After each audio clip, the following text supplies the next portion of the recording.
오늘이 만약에 수능 모의고사 날이라면은 제가 지금 내려는 문제는 꽤 어려운 문제, 소위 킬러 문항 중에 하나라고 할 수가 있겠습니다. 먼저 지문을 제가 대신 읽어드리면은 이렇습니다.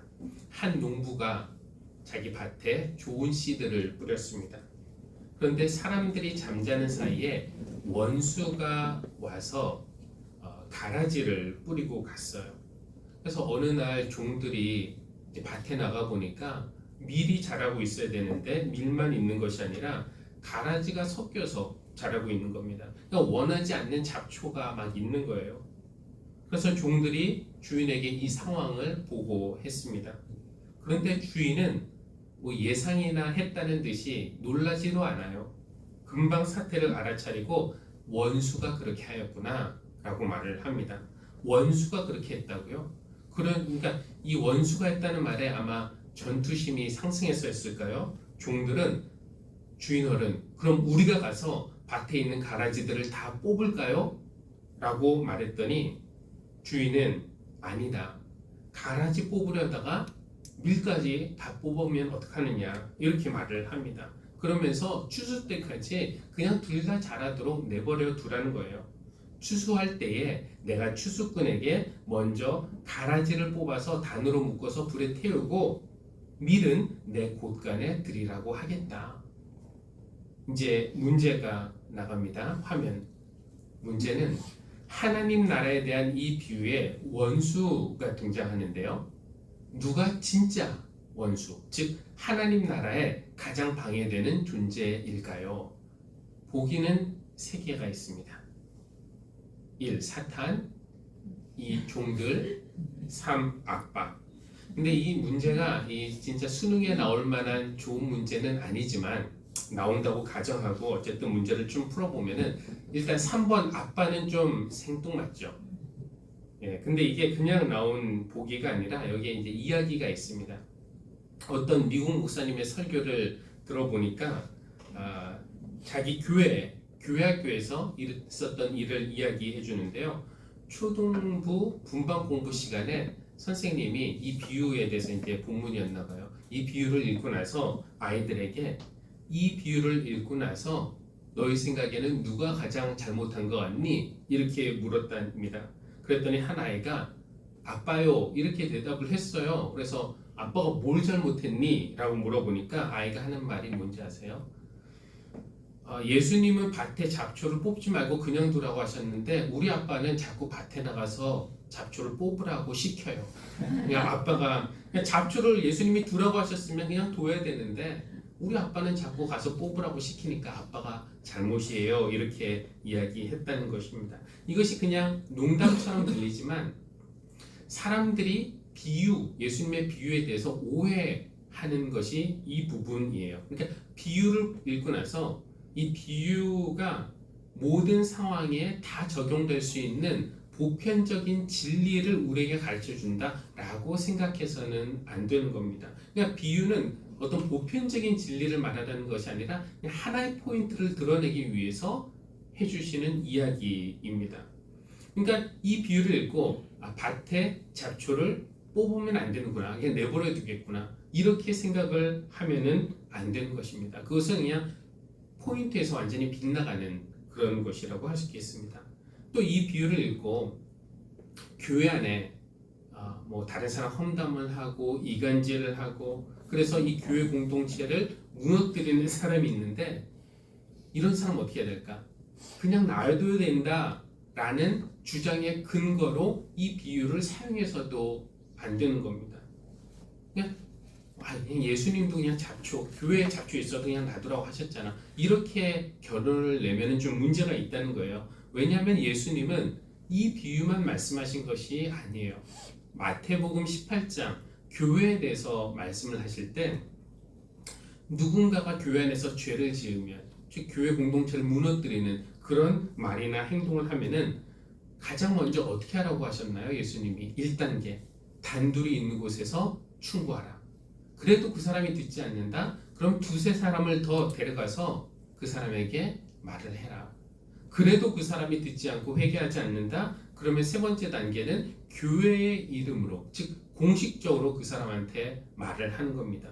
그래도 그가 회개하지 않으면 어떻게 합니까? 예수님은 그 사람을 이방인이나 세리처럼 여겨라 라고 말씀하셨는데 이방인이나 세리처럼 여기라는 것은 교회 공동체에서 내쫓으라는 이야기입니다. 그러니까 어떤 상황에서는 가라지를 뽑아서 버리는 일도 필요한 것이에요. 그러니까 이 비유에서 가라지를 뽑지 말라고 했으니까 교회를 망가뜨리는 사람 그냥 묵인하고 방치하고 뽑아버리지 말고 그냥 둬라 이렇게만 모든 상황에 적용할 수 있는 것은 아니라는 것입니다. 일단 3번 아빠는 정답은 아니에요.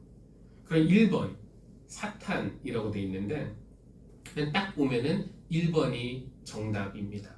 왜냐하면 예수님이 이 비유에 대해서 설명하실 때 뭐라고 말씀하셨냐면은 다음 화면 한번 보면은 좋은 씨를 뿌리는 이는 인자요 밭은 세상이다.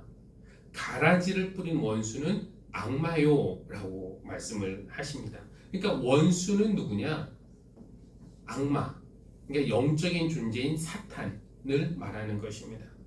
근데 우리가 나쁜 놈은 사탄이다. 악마다. 이렇게 하면서 사탄에게 모든 책임을 뒤집어 씌우려고 할 때에 문제가 있습니다. 잘못은 내가 한 것이 아니라 사탄이 했다. 내 마음은 그게 아니었는데 사탄이 내 마음에 나쁜 마음을 줘서 내가 했다. 이런 식으로 하는 태도가 문제인데요. 사실 이런 것들이 너무 많아요. 인간이 얼마나 이런 거를 많이 이용하냐면은 학교에서 폭력을 가해도 이 아이가 ADHD라든지 뭐 분노 조절 장애 이 진단명만 받으면은 처벌을 피할 수가 있고 심지어 내가 어디 가서 살인을 해도 이건 내가 한 것이 아니라 내 병이 한 것이다 라는 것을 증명만 할 수 있으면 어떤 병명만 받아오면은 훨씬 더 형량을 줄일 수가 있습니다. 요즘에는 이것이 바뀌었는지 모르겠는데 예전에는 음주운전을 하다가 사고를 내면은 누군가 크게 다치거나 사고나 뭐 죽거나 이러면은 음주운전 하다 그랬으면 가중처벌을 받아야 마땅하지 않습니까? 그런데 법적으로는 내가 의도적으로 뭐 사고를 낸 것이 아니라 그냥 술 기운에 술이 이렇게 했다라고 하면은 그것이 오히려 감형 요인이 되었다고 하는데 이 법이 만약에 아직도 바뀌지 않았다면은 빨리 바뀌어야 할 법이라고 저는 생각을 합니다. 그러니까 내가 죄를 짓고도 사탄이 유혹해서 어쩔 수 없이 이런 것은 이렇게 말하는 것은 내 죄의 책임을 회피하려는 좀 비겁한 행동이라고 말할 수 있어요. 예수님은 가라지를 뿌린 자는 원수는 악마라고 하셨는데 이 악마라는 단어가 원어로는 디아볼로스인데요. 이 디아볼로스의 문자적인 의미는 근거 없는 말로 남을 헐뜯어서 그 사람의 명예를 떨어뜨리는, 손상시키는 아니면은 입이 사나운 이제 이런 뜻을 가지고 있다고 합니다. 그러니까 악마, 사탄은 뭘 하는 사람이냐면 존재냐면은 악담하는 사람, 악담하는 존재, 중상하는 그런 존재, 나쁘게 말하는 존재입니다. 그러니까 우리가 교회 안에서 누군가에 대해서 말을 하죠. 다른 사람에 대해서 말을 할 때 그 사람의 허물을 있는 것보다 막 더 부풀려서 이야기하고 가짜 뉴스를 퍼뜨리고 왜곡해서 말하고 이러면은 얼마든지 우리도 사탄의 졸개가 될 수 있고 하나님 나라의 적, 원수가 될 수 있다라는 것입니다. 어쨌든 정답은 예수님 말씀하신 걸 이해하면 1번 사탄으로 보이는데 이 문제를 우리가 다시 한번 보면은 이게 왜 킬러 문항인가? 누가 여기서 진짜 원수냐, 즉 하나님 나라에 가장 방해되는 존재냐고 물어봤는데요. 그럼 우리가 2번 종들을 한번 살펴보고 사탄과 한번 비교를 해봐야 합니다. 누가 더 위협적인 존재인지. 이 비유의 핵심에는 그러니까 밀이냐 가라지냐 이것이 아니라 이 종들이 가지고 있었던 생각. 그러니까 우리 주인의 밭에 가라지가 있는 건 용납할 수 없지. 우리가 가서 뽑아버릴까요? 이런 어떤 성급한 결벽증이라고 할까요? 강박증. 이런 것이 문제라고 볼 수 있어요. 그러니까 이 종들에게는 우리 주인의 밭이 깨끗하면 좋겠다라는 그런 바람과 우리가 그 깨끗한 밭을 유지하기 위해서 당장 나가서 그걸 뽑아버릴 열정은 있었지만 예수님은 그들을 말리셨어요. 왜 말리셨냐면은 이 종들이 그렇게 하다가 그냥 농사 자체를 망칠까 걱정이 되었던 것입니다.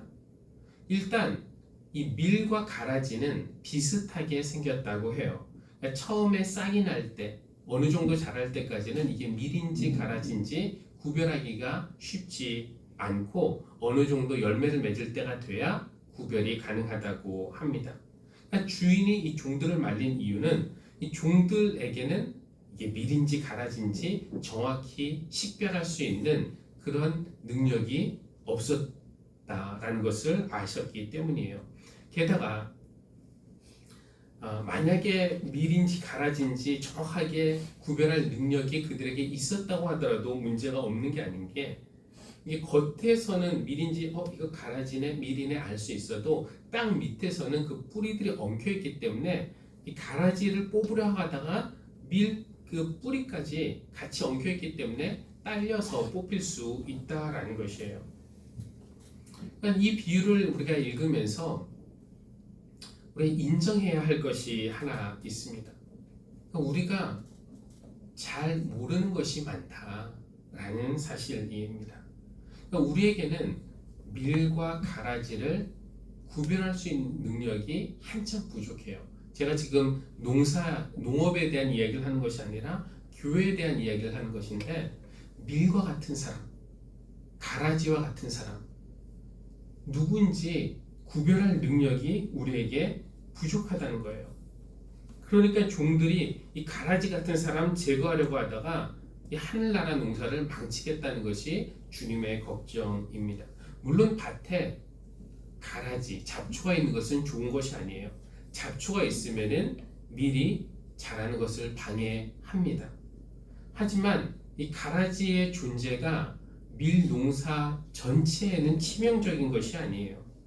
밭에 가라지가 있으면은 밀 수확에 어느 정도 차질은 있겠지만 그렇다고 전체 농사를 망치지는 않습니다. 하지만 만약에 종들이 자기 생각대로 밭에 나가서 이거 가라지다 뽑고 다 하다 보면은 나중에 밭에 남아있는 것이 별로 없을 수 있는 겁니다. 그렇다면 누가 더 위험한 하나님 나라의 적이겠습니까? 모두 잠든 사이에 몰래 가라지를 뿌리고 간 사탄보다 더 위험한 존재는 바로 주인의 종들일 수도 있다라는 것이에요. 그렇게 보면 답은 2번입니다. 근데 이게 우리 생각해 보면은 지금 하나님 나라에 있어서 하나님 나라가 이 땅에 이루어지는 데 있어서 사탄이 더 위협적인 존재일 텐데 사탄보다 더 위험한 존재가 바로 하나님의 종들인 우리라고 하면은 이게 충격적으로 다가올 수밖에 없습니다. 매우 불편한 진실입니다. 만약에 우리가 밀과 가라지를 식별할 능력과 권한이 있다라고 생각하고 이 섣부른 결벽증으로 밭에 나가서 가라지 같은 사람들 다 뽑아내겠다고 하면은 이 하나님 나라의 농사를 망치는 꼴이 되고 마는 겁니다. 이런 제자들, 예수님의 제자들이 이런 잘못된 열정을 가지고 있을 때도 있었어요. 한 번은 예수님과 제자들이 사마리아를 통과해서 예루살렘을 향해 간 적이 있었습니다. 그때 사마리아 사람들이 예수님 일행을 환영하지 않아요. 왜냐하면 워낙 유대인과 사마리아 사람들 사이가 좋지 않았으니까요. 그러니까 그 사람들이 차갑게 대하자 그 중에서 야고보와 요한 형제가 화가 나서 예수님에게 뭐라고 여쭙습니까? 주님, 하늘에서 불이 내려와서 저 사람들을 다 태워버리라고 우리가 명령하면 어떻겠습니까? 이게 무슨 말이냐면은 주님, 우리가 저 밭에 가서 가라지 같은 저 사마리아 사람들 다 뽑아버리면 어떻겠습니까? 이렇게 말을 하는 거예요. 그런데 예수님은 허락하지 않으십니다. 오히려 그렇게 반응하는 제자들을 꾸짖으셨죠. 그리고 그냥 다른 마을로 해서 가셨습니다. 예수님은 그 사람들을 그냥 내버려 두신 거예요. 그냥 두셨기 때문에 나중에 어떤 일이 있었는가, 복음서에 나오는 얘기 아니라 나중에 사도행전에 나오는 이야기이지만 빌립 집사가 사마리아에 갔고, 그쵸, 빌립 집사를 통해서 복음이 사마리아 동네에 선포되었을 때 그들 중 여러 사람이 예수님을 믿게 되고 성령을 받게 되고 그리고 구원을 얻는 기쁨을 누리게 되었습니다. 만약 그날 제자들이 충동적으로 가라지 뽑는 마음으로 하늘에서 불이 떨어지기 위해서 저 사마리아 사람들을 죽게 했다면은 많은 사마리아 사람들이 구원의 기회조차 받지 못했을 겁니다. 그래서 예수님이 제자들에게 말씀하시는 거예요. 그냥 추수 때까지 두어라. 이게 예수님이 가라지의 존재를 몰라서 그러신 것도 아니고 가라지가 귀하기 때문에 그러신 것이 아닙니다. 가라지를 뽑으려다가 밀까지, 우리까지 뽑힐까봐 그게 걱정이 되시는 거예요. 우리는 때로 내 마음에 들지 않는 사람, 내가 보기에 저 사람은 아니다, 이런 사람이나 집단, 이들의 존재를 부정하고 싶은 그런 유혹을 느낍니다. 그리고 이런 유혹에 쉽게 굴복하기도 하고요. 그런데 내 마음에 맞지 않는 사람들, 내가 틀렸다고 생각하는 저 사람들이 내 눈에서 사라지면은 그럼 속이 시원해질까요? 예전에 미국의 남침내 교단, 매우 보수적인 교단으로 알려진 그 교단에 이 진보 신학이 들어올 때가 있었어요. 진보 신학이 막 유행하고 이러면서 그때 많은 그 남침내 교인들이 우려했습니다. 저 사람들이 다 우리를 망쳐놓는 거 아니야? 그래서 진보적인 그런 신학을 가지고 있는 사람들을 색출해서 저 사람들을 우리 교단에서 내보내야겠다. 소위 말하면은 잡초 제거 정책을 실행한 거예요. 그렇게 해서 유명한 신학자, 교수들, 목회자, 교인들 20%가 넘는 남침내 교인들이 그때 교단을 떠났다고 합니다. 이것이 교단의 이익이었을까요? 손해였을까요? 수십 년 후에 그 남침내 교회의 교단장인 목사님이 그 20년 전, 30년 전의 일을 돌아보면서 그때 우리는 가라지를 뽑는다는 열정을 가지고 좋은 일까지 많이 뽑아버렸습니다. 지금 우리는 여기저기 뽑힌 교단의 밭을 보면서 이익보다는 손해가 많았다는 것을 느끼고 있습니다. 라고 말을 했다고 합니다. 은퇴에 가까운 어떤 목사님이 하신 이야기를 들은 적이 있는데요. 예전에는 사람을 딱 보면은 알았대요. 저 사람이 알곡이다. 저 사람이 가라지다. 그리고 이제 교인 중에서 알곡이라고 자기가 판단한 사람에게는 많은 것을 쏟아부었지만 가라지에게는 별로 신경 쓰지 않았다는 거예요. 알곡을 위해서는 열심히 기도도 하고 말씀도 가르치고 신방도 가고, 그런데 가라지라고 생각되는 사람은 굳이 교회에서 내쫓을 건 없지만 안 나가도 그만이라는 생각에 별로 투자도 하지 않고 기대도 하지 않았다는 거예요. 근데 이제 목회 경험을 수십 년 하면서 여러 가지를 경험하고 난 다음에 은퇴할 나이가 가까웠는데 그분이 하시는 말이 이제는 도저히 모르겠어. 그러니까 이분이 치매에 걸려서 모르겠다는 게 아닙니다. 그러니까 알곡인 줄 알고 철석같이 믿었던 교인들에게는 발등 찍히고 실망하는 그런 일들이 종종 있었고, 저 사람은 가라지라고 생각해서 신경도 안 썼는데 변화되고 성장하는 그런 모습을 보면서 큰 보람과 기쁨을 느꼈다라는 것이에요. 참 신기하죠. 저는 한 목회 20년, 30년 막 이렇게 하다 보면은 사람 보는 눈이 더 예리해지고 노련해지고 정확해질 줄 알았는데 그냥 자기 확신, 이 사람은 누구다, 어떻다 라는 확신이 더 강해질 줄 알았는데 이분은 오히려 자기 판단이 틀릴 수도 있다 라는 생각이 커지면서 사람을 봐도 내가 판단을 못하겠다, 잘 모르겠다 이렇게 이야기를 하시는 겁니다. 그래서 다른 목사님은 뭐라고 이야기를 하냐면은 자기 확신이 강한 것이 좋은 믿음의 척도가 아니라 오히려 망설임이 좋은 믿음의 척도라고 말을 하는 것을 들었습니다. 그러니까 하나님과 가까워질수록 믿음이 깊어질수록 망설여진다는 거예요. 그러니까 여기서 망설인다는 것은 믿음이 약하다는 그런 의미가 아니라 그냥 이런 거죠. 잘못된 자기 확신에 가득 찬 사람보다는 내가 혹시나 잘못 생각한 것은 아닐까? 이런 사람이 오히려 하나님 마음에 가까울 수 있다라는 것입니다. 우리가 여러 사람들을 생각해 볼 수 있는데 베드로는 가라지였습니까? 한순간에는 그렇게 보였어요.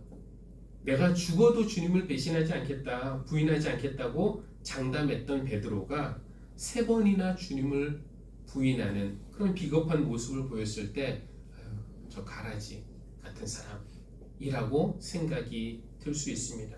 그러나 하나님이 그 베드로를 뽑지 않고 기다려 주시니까 어떤 일이 일어났습니까?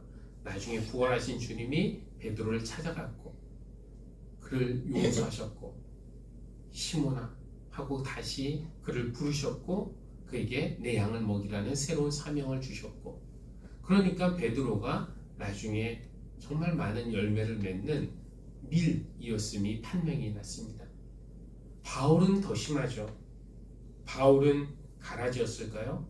그가 살기 등등하여서 예수 따르는 자들은 남녀노소 가리지 않고 잡아다가 옥에 가둘 때 저 사람은 교회에 정말 박해자, 가라지처럼 보였습니다. 뽑혀야 할 사람처럼 보였어요.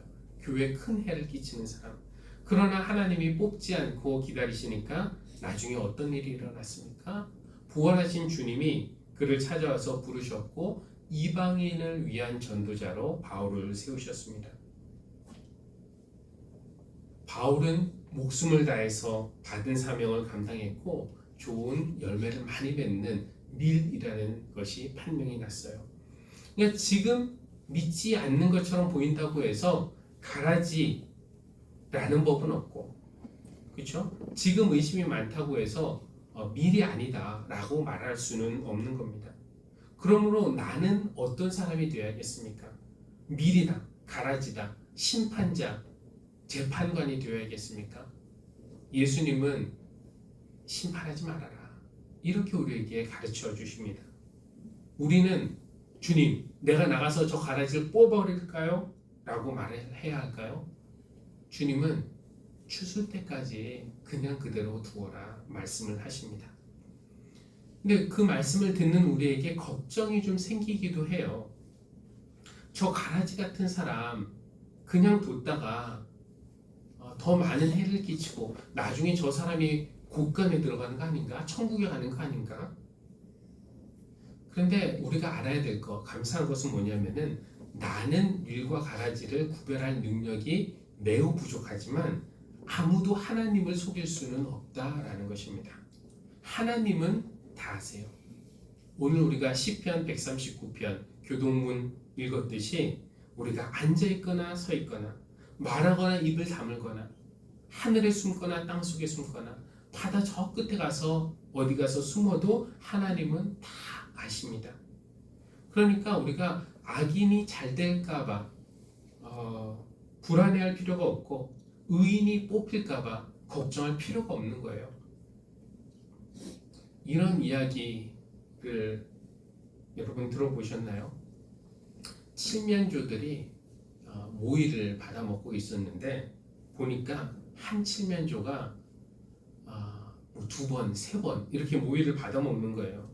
한 번 받아먹고 안 먹은 척 갔다가 또 주인 앞에 와서 또 모이를 받아먹고, 그걸 본 다른 칠면조들이 화가 났어요. 아니 왜 저 칠면조만 두 번, 세 번 먹느냐. 이 불평하고 싶었지만 칠면조들이 어떻게 불평을 합니까? 주인 알아들을 수 있게. 그러니까 속으로만 막 씩씩거렸대요. 그러니까 저 칠면조를 보니까 살이 막 오동통 이렇게 올라오니까 그걸 본 다른 칠면조들이 화가 났어요. 속이 상했습니다. 그러면서 정말 약삭 빠른 놈이 더 잘 된다고 그렇게 막 화가 냈어요. 그런데 그러다가 추수감사절이 다가왔고 주인은 추수감사절 식탁에 올릴 칠면조를 찾아야 했습니다. 어떤 놈을 잡았을까요? 그러니까 악인이 잘 되는 것처럼 보여도 그것을 너무 부러워하거나 억울해할 필요가 없어요.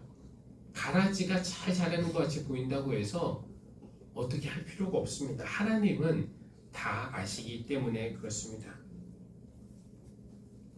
우리가 가라지처럼 보이는 그 사람을 주님의 밭에서 내가 뽑아내야겠다라는 성급한 결벽증, 갈박증에 그 강박증에 사로잡히면은 내가 하나님 나라의 농사를 방해하거나 그 망치는 위험한 적이 될 수 있습니다. 우리가 알아야 할 것은 하나님은 모든 것을 다 아시고 하나님의 때 정의롭게 처리하실 것이다, 해결하실 것이다 라는 것을 우리가 신뢰해야 할 것입니다.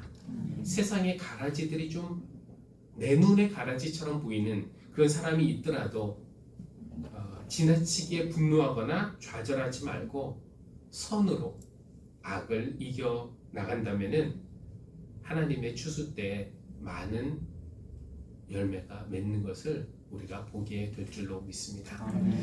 모든 것을 아시는 하나님, 악이 우리 가까이에 있어도 심지어 가라지들이 쑥쑥 자라고 악인들이 형통하는 것처럼 보여도 우리가 악에게 지지 말고 선으로 악을 이기며 굳건하게 우리에게 맡겨진 열매를 맺게 하여 주십시오. 우리의 성급한 결벽증 때문에 하나님의 농사를 망치는 일이 없도록 하시고 모든 것을 아시고 모든 것을 하나님의 때에 정의롭게 해결하실 하나님을 더 신뢰하게 하여 주십시오. 세상의 악과 유혹 속에서도 넘어지지 않고 성령의 열매를 결실할 수 있도록 우리 모두에게 놀랍고 크신 은혜 베풀어 주시기를 기도합니다. 하나님, 이 예물을 하나님 앞에 올려드립니다. 성도들의 정성과 사랑과 헌신을 담아드리는 이 예물 하나님께서 기쁘게 받아주실 줄 믿습니다. 예물이 사용되어질 때 예물뿐만 아니라 우리의 삶도 하나님의 나라를 위해 사용하여 주셔서 우리 때문에 하나님 나라 농사가 방해받는 것이 아니라 오히려 우리가 큰 도움이 될 수 있도록 우리를 사용하여 주시기를 기도합니다. 예수님의 이름으로 기도합니다. 아멘.